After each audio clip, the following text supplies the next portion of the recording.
Vastu solution India में आपका हार्दिक स्वागत। दोस्तों, बहुत बार ऐसा आपने सुना होगा, आपने देखा होगा या आपके साथ भी ऐसा हुआ होगा कि जिस फील्ड की एजुकेशन प्राप्त की है, यानी कि आप संगीत में बहुत अच्छे मास्टर हैं, आपने इंजीनियरिंग की है, आपने एमबीबीएस किया है, आपने एमबीए किया है या किसी स्पेशल फील्ड में आपने मास्टर की डिग्री प्राप्त की है और उस डिग्री प्राप्त करने के बाद आप उस फील्ड में नहीं जा रहे हैं, तो इसका क्या कारण है? ऐसा क्यों नहीं हो रहा है?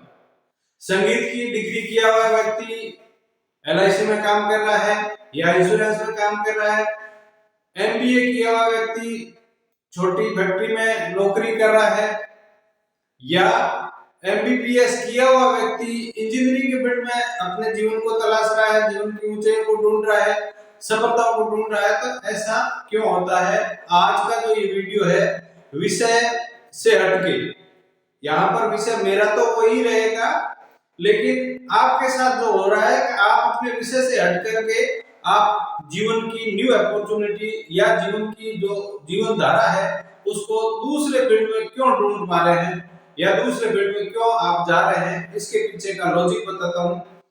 वहां पर लॉजिक ये होता है कि आपके घर की वास्तु और वास्तु के दोष आपको वो काम करने ही नहीं देंगे जो आपने हायर एजुकेशन से प्राप्त करने हैं या हायर एजुकेशन से आपने वो काम करने हैं।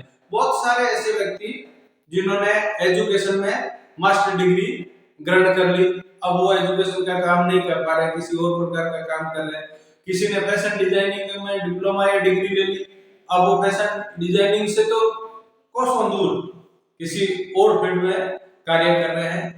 तो ये एक फील्ड को छोड़ करके दूसरे फील्ड में, जब आपने एजुकेशन तो जो आपको कार्य करना था या जिस फील्ड की आपने शिक्षा प्राप्त की है आप उसी में मास्टर हैं, उसी की मास्टर डिग्री आपके पास है, तो आपने दूसरे काम में क्यों जा रहे हैं? वो आपके मन का भटकाव क्यों हो रहा है? वहां पैसा नहीं नजर आ रहा है और दूसरे फील्ड में आपको धन नजर आ रहा है या आप अपना करियर चुनते हैं, तो ऐसा क्यों हो रहा है? यही विषय है कि वास्तु आपके मन को भटका भी सकती है, वास्तु आपके मन को ठहराव भी कर सकती है। हायर एजुकेशन का जो भी रिलेशन है, यानी कि अगर किसी बंदे का जो एजुकेशन का संबंध है वो देवगुरु बृहस्पति से होता है, जिसको जुपिटर कहते हैं, बृहस्पति से ही शिक्षा प्राप्त होती है, चाहे वो किसी भी प्रकार की हो, स्पिरिचुअल हो या किसी अदर्स की। हायर एजुकेशन में बिना बृहस्पति के आप एजुकेशन प्राप्त नहीं कर सकते।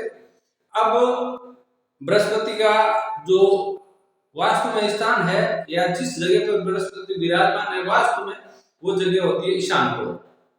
ईशान कोण में दोष होगा तो व्यक्ति रुक के धक्के मार के हायर एजुकेशन प्राप्त कर लेगा, क्योंकि उसके कहीं और जगह से सपोर्टिंग मिल रहा होगा। अब एजुकेशन तो उसने प्राप्त कर ली, वो वास्तु दोष उसको वहां पर रोक रहे हैं, उसको वहां पर उस एजुकेशन से करियर में सफलता नहीं लाने दे रहे। बृहस्पति जहां विराजमान होते हैं ठीक उसके जस्ट अपोजिट 180 डिग्री लाइन पे राहु विराजमान है, और राहु रहस्यमयी तरीके से भटकाव करता है जो किसी को पता ही नहीं चलता। माइंड में अगर किसी भी प्रकार का कोई भ्रम उत्पन्न होता है, चाहे वो वहम हो, चाहे भ्रम हो, चाहे भय हो, भय और भ्रम बिना राहु के हो नहीं सकता। तब आप भ्रम के मारे कि इस फील्ड में जो आपने एजुकेशन प्राप्त की वहां पे आपको अपना भविष्य और अपना करियर नजर नहीं आ रहा है, ये भ्रम पाल के आप दूसरे फील्ड में जाते हैं। तो कहने का मतलब ये है, आप अपने घर का ईशान कोण सुधारिए, जिसको कि नॉर्थ ईस्ट कहते हैं। साथ ही आप अपने घर का नैऋत्य कोण सुधारिए, जिसको कि साउथ वेस्ट कहते हैं। तीसरा, ईशान से लगा करके नैऋत्य तक जो रेखा खींची जाती है, जो सीधी रेखा जिसको सरल रेखा कहते हैं, जो ब्रह्म के सेंटर पॉइंट से होकर निकलती है, उस रेखा के सराउंडिंग अगर किसी भी प्रकार का कोई वास्तु दोष नहीं है, तो जिस फील्ड में आपने एजुकेशन प्राप्त की है, जिस फील्ड में आपने मास्टर डिग्री हासिल की है, उसी फील्ड में आपका करियर बनेगा। करके देखिए, परख के देखिए, इसीलिए तो किसी ने कहा है दिशाएं सुधार लो दशाएं सुधर जाए। दोस्तों अगर वीडियो अच्छा लगता है, आप सभी पढ़े लिखे हैं और उन्हीं के लिए है जो फील्ड से हटके कार्य कर रहे हैं, वीडियो अच्छा लगता है तो मेरे चैनल को सब्सक्राइब करना ना भूलिएगा।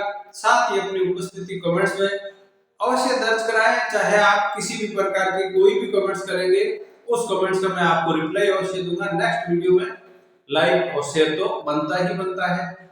जय माता दी, धन्यवाद।